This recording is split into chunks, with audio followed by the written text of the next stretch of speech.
नमस्कार, आप देख रहे हैं पंजाब केसरी टीवी और मैं हूं आपके साथ रविशंकर। देश में लोकसभा चुनाव का आगाज हो चुका है और प्रथम फेज में रामपुर में यहां चुनाव होना है।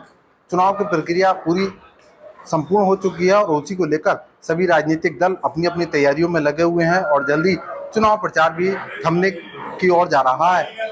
और इसी को लेकर आज हम रामपुर के सीनियर पत्रकारों से बात करेंगे कि रामपुर के चुनाव को लेकर क्या समीकरण है और रामपुर का चुनाव किस तरफ जा रहा है। उसी को लेकर आज हमारे साथ कई सीनियर जर्नलिस्ट यहाँ मौजूद हैं, उनसे हम बात करेंगे। सबसे पहले तमकीन फैयाज साहब, उनसे जानने का प्रयास करेंगे कि रामपुर की जो राजनीति है और रामपुर का जो चुनावी समीकरण है अब वो किस तरीके से सटीक बैठेगा। तमकीन साहब, सबसे पहले पंजाब केसरी टीवी में आपका बहुत बहुत स्वागत है। ये जो रामपुर का चुनाव है ये दिन प्रतिदिन जिस तरीके से चुनाव के दिन पास आ रहे हैं, एक सप्ताह का समय बचा है, तो ऐसे में जो चुनाव का मोड़ है वो कहाँ जा रहा है? देखिए, रामपुर ऐसी जगह है जहाँ पे एक बड़े नेता समाजवादी पार्टी के आज़म खान साहब का गढ़ हुआ करता था और आप उनसे प्यार करें या नफरत, उनको इग्नोर नहीं कर सकते। वही राजनीति में आज भी है। जो राजनीति चल रही है वो कहीं ना कहीं आज़म खान को साइड करने के लिए, लाइन से हटाने के लिए चल रही है। अब उसमें जो जनता है वो एक पेंडुलम की तरह घूम रही है। वो समझ नहीं पा रही कि किन मुद्दों पर वोट देना है। जहाँ तक भारतीय जनता पार्टी का सवाल है, वो वर्तमान में इस सीट पर कब्जा जमाए हुए है। उनके जो कैंडिडेट हैं वो आज से 1 महीने से अधिक हो गया उन्हें कैंपेनिंग करते हुए। वो अकेले ऐसे प्रत्याशी हैं, बाकी सबको बिल्कुल लास्ट आवर्स तक पता ही नहीं था कि वो प्रत्याशी होंगे या नहीं होंगे। जी। और एक साथ दो हुए समाजवादी पार्टी के, फिर एक विड्रॉ हुआ या एक का कैंसिल हुआ। तो जो मार्जिन है, जो बढ़त कह सकते हैं, या वो अगर कैंपेनिंग का टाइम की बात करें, लोगों से मिलने की बात करें, क्योंकि 1200 से अधिक गांव पड़ते हैं लोकसभा क्षेत्र में, वहाँ पर 12 दिन में जाना संभव नहीं है किसी के लिए भी। ना ही इतना बड़ा कोई व्यक्तित्व है कि जो सब जगह पहचाना जाता हो। रही बात सिंबल की, तो भारतीय जनता पार्टी का सिंबल समाजवादी पार्टी जो गठबंधन से लड़ रही है उसका है और बहुजन समाज पार्टी का है। उसके अलावा निर्दलीय तौर पे सुप्रीम कोर्ट के वकील भी लड़ रहे हैं यहाँ से, राचा। लेकिन देखिए, अभी तक इलेक्शन का मोमेंट किधर होगा ये कहा नहीं जा सकता। अभी लोग खोलने के मूड में नहीं है, अभी विचार कर रहे हैं। तो अब ऐसे में जो समाजवादी का गढ़ है वो लगातार जो है दो फाड़ हो रहा है, या दो फाड़ कहें या यूं कहें कि फाड़ ही फाड़ होता चला जा रहा है। तो ऐसे में जो यहाँ का वोटर है, जो लोकल वोटर है, वो थोड़ा कंफ्यूज दिखाई दे रहा है कि आखिर क्योंकि अभी पूर्व जिलाध्यक्ष का भी बयान आया था, उन्होंने कहा था कि वो बसपा के प्रत्याशी जीशान खान को समर्थन करेंगे। तो क्या इसमें जो वोटर हैं उनके अंदर कंफ्यूजन पैदा नहीं होगा?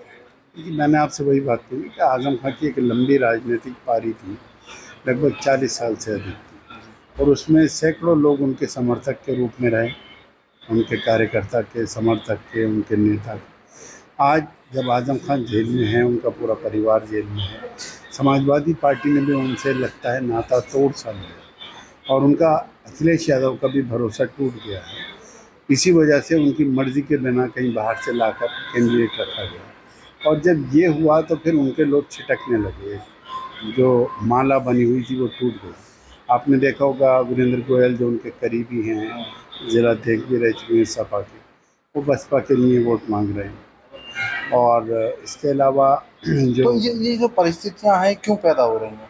मैं बता रहा हूँ ना कि जब आज़म खान और अखिलेश यादव के बीच का भरोसा टूटा, भरोसा तो वो प्रत्याशी तो आज़म खान के जो समर्थक हैं वो पेंडुलम की तरह लटक रहे हैं, कभी इधर कभी कभी इधर कभी, वो तय नहीं कर पा रहे। आज तो उनके पास समाजवादी पार्टी का कार्यालय भी नहीं है। कार्यालय भी नहीं है, लेकिन कार्यालय तो हैं।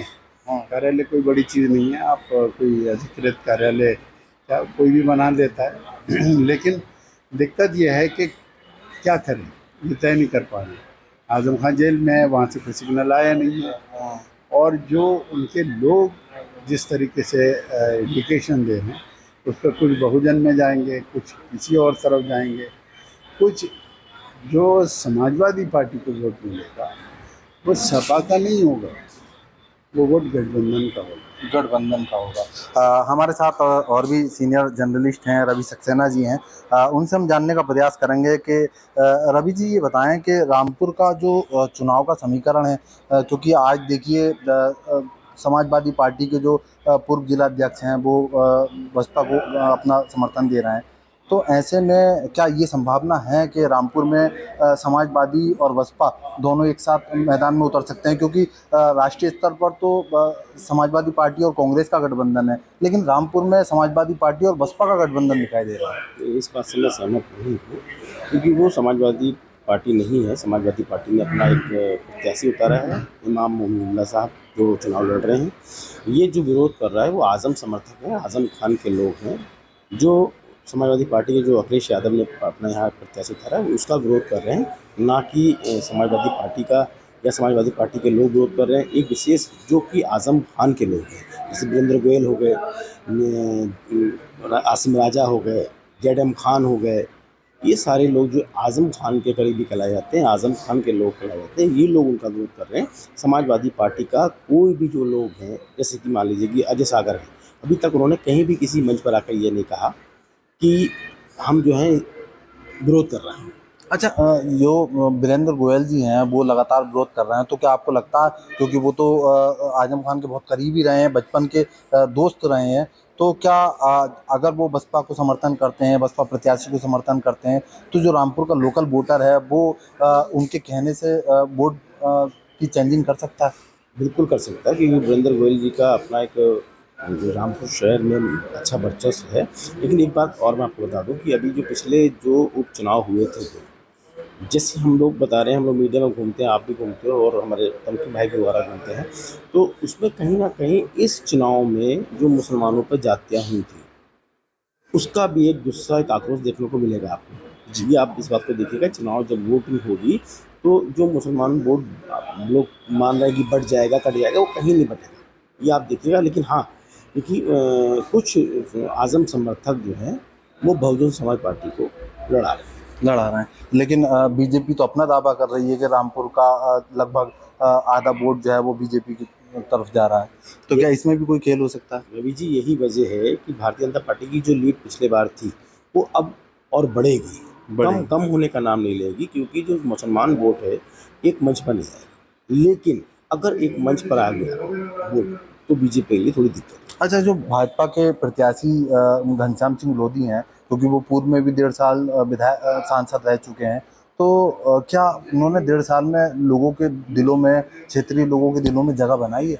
बिल्कुल बिल्कुल, घनश्याम सिंह लोधी ने काम किया है, डेफिनेट काम किया। 1.5 साल का जो समय मिला था उस पर उन्होंने काफ़ी सारा काम किया है। एक ऐसा काम किया रामपुर में, जो विकलांग लोग थे उनकी ट्राईसाइकिल बांटी, कई गाँव में लंबी लंबी सड़कें दी हैं, कई पुल बनवाए हैं, उन्होंने काम किया। जो 1.5 साल का समय था उसमें काफ़ी सारा काम किया है, इसके लिए सराहनीय है वो, क्योंकि उनका काम अच्छा था। लेकिन अब जब मौका आया है, बीजेपी ने फिर एक बार विश्वास जताया है उनके ऊपर और उन्होंने टिकट दिया है और चुनाव लड़ रहे हैं। उम्मीद है कि भारतीय जनता पार्टी का अच्छा रिजल्ट होगा, लेकिन अगर मुसलमान वोट फटा नहीं तो। जी। और भी हमारे साथ सीनियर जर्नलिस्ट हैं, उनसे मुलाकात करेंगे। गौरव साहब हमारे साथ में हैं और काफ़ी पुराने जर्नलिस्ट भी रहे हैं। गौरव जी, एक चीज़ बहुत जो हर आदमी जानना चाहता है कि रामपुर में जो चुनाव चल रहा है, तो रामपुर के चुनाव का जो समीकरण है वो बसपा की तरफ तो जा रहा है, मतलब भाजपा की तरफ जा रहा है, लेकिन यहाँ जो समाजवादी के कैंडिडेट हैं महिबुल्लाह नदवी, तो वो अभी फील्ड में दिखाई नहीं दे रहा है, चुनाव प्रचार दिखाई नहीं दे रहा है। तो ऐसे में रामपुर के लोगों का कहना है कि वो चुनाव प्रचार नहीं कर रहे हैं और इससे पहले भी उन्हें नहीं देखा गया है, तो किस बेस पे उन्हें वोट दिया जाए? देखिए, मैं आपको एक बात ये बताना चाहूँगा, जो मैंने अभी तक देखा कि पहले एक चुनाव का एक माहौल अच्छा होता था, जोश होता था लोगों के अंदर, वो जोश तो अब कहीं दिखाई दे ही नहीं रहा। रही बात नदवी जी की, तो नदवी जी भी, जहाँ तक मुझे लगता है कि समाजवादी के जो दो फाड़ ये लोग दिखाना चाह रहे हैं, अखिलेश यादव का और आजम खान साहब का, कि इन दोनों में आपस में विवाद चल रहा है, तो मुझे ऐसा नहीं लगता। मुझे तो ये लगता है कि अंदर खाने ये लोग सब एक हैं। पूर्व जिलाध्यक्ष वीरेंद्र गोयल भले चाहे बसपा को दिखाना चाह रहे हैं कि मैं बसपा को हम चुनाव लड़ाएंगे, लेकिन वो अंदर खाने कहीं ना कहीं समाजवादी को ही पूरा सपोर्ट कर रहे हैं और पूरी समाजवादी सपोर्ट कर रही है। ये ईद पे भी देखने को मिला कि जो नदवी साहब से शहर काजी जो हैं खुशनूद मियां ने उनके सिर पे हाथ रखा, जबकि यहाँ के जो दूसरे कैंडिडेट हैं महमूद प्राचा साहब, वो जब मिलने गए उनसे तो उनको घर के अंदर एंट्री भी नहीं दी और घर से मना करा दिया। अब रही बात भाजपा की, तो भाजपा के अंदर भी वो जोश दिखाई नहीं दे रहा, ना उनके कार्यकर्ताओं में पहले के चुनावों के तरीके से जोश दिखाई नहीं दे रहा कि जैसे पहले लोग कार्यकर्ता उनके घर घर जाते थे, वोट मांगते थे, कैंडिडेट वोट मांगने जाता था घर घर, उसके परिवार वाले जाते थे। अब वो कहीं दिख नहीं रहा। अब इन लोगों में भी एक ये समझ लिया कि भाजपा का टिकट मिल गया तो एक अंदर एक ओवर कॉन्फिडेंस है इन लोगों के अंदर कि भाई किसी एक के घर गए, वहाँ सबको बुला लिया, वहीं एक मीटिंग कर ली। मतलब जो एक मजा था चुनाव का वो देखने को नहीं मिल रहा। भारतीय जनता पार्टी हिंदूवाद की बात कर रही है, समाजवादी पार्टी मुस्लिमवाद की बात कर रही है, बसपा SC ST की बात कर रही है, प्राचा साहब जो निर्दलीय कैंडिडेट हैं वो दबे कुचलों की बात कर रहे हैं। लेकिन मेन मुद्दा क्या है, इन लोगों के मुद्दे क्या हैं, ये जनता को मुद्दे बता ही नहीं पा रहे हैं। सबसे बड़ी बात ये है जो जनरल कास्ट है उसका क्या होगा। भाई दबे कुचलों की सब बात कर रहे हैं, उच्च जो दर्जे के लोग हैं उन्हें नेताओं की ज़रूरत ही नहीं पड़ती, वो अपने काम जैसे चला रहे हैं वैसे ही चला रहे हैं। लेकिन इसके बाद जो जनरल कास्ट है, जो बेचारा कहीं जा नहीं सकता, कहीं किसी के आगे रो नहीं सकता, अगर वो परेशान है तो किसी के आगे भीख नहीं मांग सकता, वो ठेला नहीं चला सकता, उसे काम करना तो अच्छा करना, बुरा चल रहा तो बेचारा रो सकता, उसका साथ कौन सी पार्टी देगी, उसका साथ कौन कैंडिडेट देगा, ये जब सवाल किसी से पूछो तो वो भड़क जाते हैं। तो मेन अभी तक जनरल कास्ट किसको वोट करे, सबसे बड़ा मुद्दा तो ये है। और ये पार्टी के कैंडिडेट हैं, ये जो वोट मांग रहे हैं, ये किन मुद्दों पे वोट मांग रहे हैं। भाई भारतीय जनता पार्टी आधे से ज़्यादा काम करा चुकी, शहर विधायक काफ़ी काम करा चुके, इससे पहले समाजवादी पार्टी ने बहुत अच्छे काम करा है। अब बसपा का तो अभी तक कोई फिलहाल मुझे दिख नहीं रहा कि वो उसका कुछ अस्तित्व बचा है। अब आगे देखना ये होगा कि भाई मतदान वाले दिन कहाँ पोलिंग ज़्यादा जाता है। हाँ बिल्कुल, ये तो 19 तारीख को रिजल्ट सामने आएगा, लेकिन हमारे साथ में सानू कादरी साहब मौजूद हैं जो लंबे समय से मीडिया लाइन में जागरूक हैं और आज हमारे साथ हैं। सानू जी, मैं जानना चाहता हूँ कि रामपुर का जो चुनाव है, रामपुर के चुनाव का जो समीकरण है वो दिन प्रतिदिन बदल रहा है। आज भी एक नया मोड़ जो है सामने आया, जो निर्दलीय प्रत्याशी हैं महमूद प्राचा, उनके समर्थन में तौकीर राजा रामपुर आ गए, जबकि तौकीर राजा तो कोर्ट से खुद भगोड़ा साबित हो चुके हैं। तो क्या तौकीर राजा जो है रामपुर आके मुसलमानों को साधने का प्रयास कर रहे हैं, क्योंकि उन्होंने राम मंदिर जैसे मुद्दे पर भी सवाल किया, मोदी सरकार पर काफ़ी तीखे वार किए। तो क्या मुस्लिम वोटर रामपुर में आज इतना निष्फल हो गया है कि उसे जो भी प्रत्याशी मैदान में आता है वो साथ लेता है? देखिए, कहा जाए तो मुसलमान को लुभाने की कोशिश तो सारी पार्टी के प्रत्याशी करते हैं, मगर मुसलमान जो है एक तरफा वोट, कहा जाता है कि एक तरफा वोट करें, मगर इस बार जो है ऐसा नहीं है। मुसलमान में भी जो है अपने अपने विचार और अपनी सोच के तहत जो है वो वोटिंग करेंगे। मगर सवाल ये है कि इस देश के नागरिक जो है वोटिंग किस तरीके से कर रहे हैं, क्योंकि प्रशासन पहले वोट डालने तो दें। हर बार यहाँ ऐसा होता है कि चुनाव के टाइम पे वोटिंग जब करने आते हैं तो प्रशासन बल के साथ जो है उनके साथ अभद्रता करता है, उनको गालियाँ बकता है, वोट डालने नहीं दिया जाता। अगर अच्छी वोटिंग परसेंटेज यहाँ से निकलेगी तो कहीं ना कहीं लोगों में मतदान को लेकर रुझान होगा। तो क्योंकि चारों प्रत्याशी मैदान में हैं, तो जो महिबुल्लाह साहब जो आए हैं, ये जिनको टिकट दिया गया है, तो हवा पहले अखिलेश यादव की बन रही थी। अगर अखिलेश यादव यहाँ से चुनाव लड़ते तो 100% जीतते, मगर ये नया चेहरा है, लोग इनसे अनजान हैं, तो वोट करने में कहीं ना कहीं समाजवादी की जो कैंडिडेट हैं उनको कहीं ना कहीं लोगों को अभी जो है निराशा है इस बात की कि वो वोट डालें या ना डालें, कंफ्यूज है उनको। तो कुल मिला के हमेशा से रामपुर का ये इतिहास रहा है, समाजवादी पार्टी और भारतीय जनता पार्टी में जो है टकराव रहा है। लोकसभा अगर 2014 की बात करें, 19 की बात करें, तो यहाँ पर हमेशा से भारतीय जनता पार्टी और समाजवादी पार्टी के जो है प्रत्याशियों में टकराव रहा है। और इस बार भी जो है मुझे लग रहा है कि अच्छा जो है टकराव रहेगा और वोटिंग परसेंट परसेंटेज अगर अच्छी हो जाएगा। अभी आपने एक सवाल बड़ा महत्वपूर्ण किया कि रामपुर में जब चुनाव होता है तो प्रशासन बलबूते के तौर पर चुनाव को प्रभावित करता है। हालांकि अभी जो बसपा के प्रत्याशी हैं जीशान खां, उन्होंने भी आरोप लगाया था कि टांडा कोतवाली प्रभारी निरीक्षक हैं सुरेंद्र सिंह पचौरी, वो चुनाव को प्रभाव करना चाहते हैं। विपक्ष इस बात का बार बार सवाल करता है कि ईवीएम में गड़बड़ी हो रही है, सरकार कहती है उसका प्रूफ दीजिए।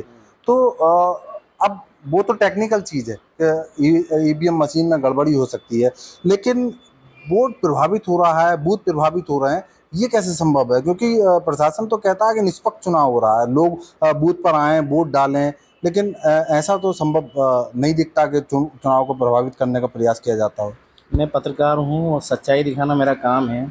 आप खुद जानते हैं भली बात, जो पचौरी साहब हैं, पिछले चुनाव में उन्होंने क्या किया, कई सारे उन पर सवाल उठे हैं। और अभी भी जबकि चुनाव आयोग की गाइडलाइन है कि एक जहां जो एसओच हैं वो दोबारा वो चुनाव नहीं करा सकते, उनको हटाया क्यों नहीं गया, उन पर संदेह क्यों है, क्यों जो है बसपा के प्रत्याशी ने उनकी कंप्लेंट करी, तो सवाल उठेंगे। और हमेशा हम भी सवाल जो है खड़े करते, सवाल पूछते भी हैं। तो कुल मिला के उन पर सवाल उठे हैं, वो जांच का विषय है, चुनाव आयोग उसमें निर्णय लेगा। मगर अगर निष्पक्ष रामपुर के अंदर चुनाव होता है तो अच्छी वोटिंग होती है, तो कहीं ना कहीं टकराव जो भारतीय जनता पार्टी समाजवादी पार्टी में है तो उसका श्रेय कहीं ना कहीं समाजवादी को या भारतीय जनता पार्टी को मिलेगा। मगर मेरी एक ही मांग है कि रामपुर के जो वोटरों से निष्पक्ष होकर चुनाव करें, निडर होकर चुनाव मतदान करें और जो है अपना प्रत्याशी चुनें, क्योंकि मूलभूत से जैसी सुविधाएं हर देश का नागरिक चाहता है, बिजली फ्री हो और आपके जो राशन फ्री है, हर तरीके की जो है। क्योंकि दिल्ली में देखा जाए तो बिजली फ्री है, यूपी के अंदर बिजली नहीं फ्री है। आज लोग जो है त्राही हैं, इसलिए त्राही हैं क्योंकि बड़े बड़े बिल घरों से जो दे रहे हैं। जो हमारा प्रतिनिधि है, अगर वो इसको ही दूर नहीं करेगा तो किस तरीके का जो है बेरोज़गारी को ख़त्म करेगा, रोज़गार देगा। तो कुल मिला के देश के नागरिक को जो है विकास चाहिए और रोज़गार चाहिए, इसके अलावा जो बिजली है वो फ्री चाहिए। तो कुल मिला के जो दायित्व है प्रतिनिधि का, वो अपनी जिम्मेदारी निभाए, तो कहीं ना कहीं यहाँ के जो वोटर हैं अपनी जिम्मेदारी से उनको वोट करेंगे। बिल्कुल। और देखिए, ये हमारे रामपुर के जो सीनियर पत्रकार हैं आज हमारे साथ मौजूद थे। उन्होंने बड़ी बेबाकी से अपना जो एक्सपीरियंस है उसको हमारे सामने बयां किया, पंजाब केसरी के साथ बयां किया।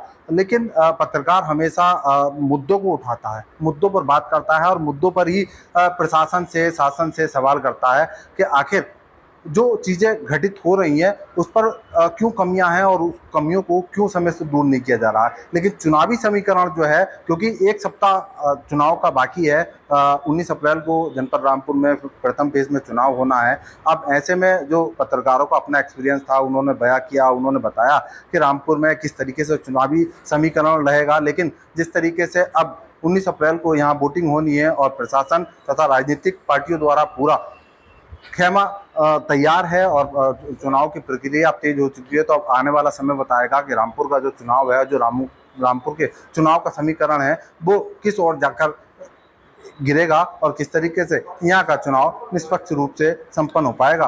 कैमरामैन शिवम कश्यप के साथ रविशंकर, पंजाब केसरी टीवी, रामपुर। हमसे जुड़े रहने के लिए हमारे YouTube चैनल को सब्सक्राइब करें और नई वीडियो की नोटिफिकेशन के लिए बेल आइकॉन को दबाएं। अगर आप ये वीडियो Facebook पर देख रहे हैं तो लाइक जरूर करें और ज्यादा से ज्यादा शेयर करें। धन्यवाद।